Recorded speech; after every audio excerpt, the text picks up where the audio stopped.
Mga kapuso, dahil peligroso na, nakiusap ang ilang residente sa Unisan, Quezon na ipaputol ang mga nagkabali-baling puno ng buli. Pero ang barangay at ang lokal na pamahalaan sa lugar, nagtuturuan. Pina-aksyonan niya sa inyong Kapuso Action Man. Inireklamo ang mga puno ng buli o palm tree sa bahaging ito ng barangay Balanakan sa Unisan, Quezon. Patay na kaya naging marupok ang ilang puno dahilan para magkabali-bali ito.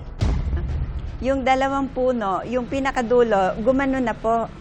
Natatakot na kami na bumagsak siya anytime.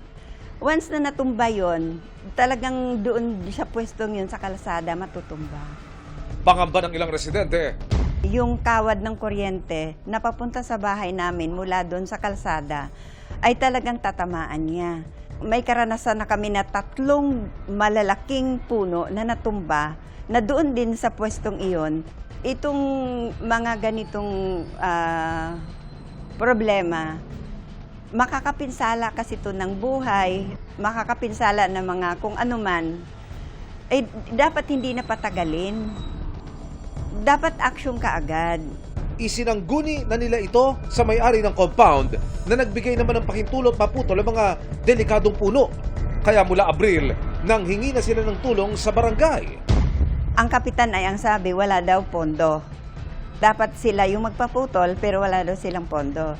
So, bumalik ngayon uli doon sa Menro na naman. Maging sa Municipal Environment and Natural Resources Office ng Unisan. Binalik kami kay Kapitan. Dahil si Kapitan daw po talaga. Nawalan po ako ng pag-asa doon. Sabi ko sa asawa ko, parang hindi tayo matutulungan nito. Dumulog ang inyong Kapuso Action Man sa Menro ng Unisan, Quezon. Maliwanag nila, na-inspeksyonan ng kanilang tauhan ang lugar noong July 7. Dahil delikado na, itinakda na raw nilang putulin ang mga puno pero ito'y makaraang maproseso ang permit para maputol ito.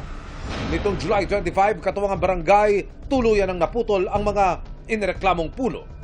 Mayroon naman pala silang magagawa. Bakit kailangan pa akong pahirapan? Masaya po ako kasi talagang malaki pong kabawasan yon.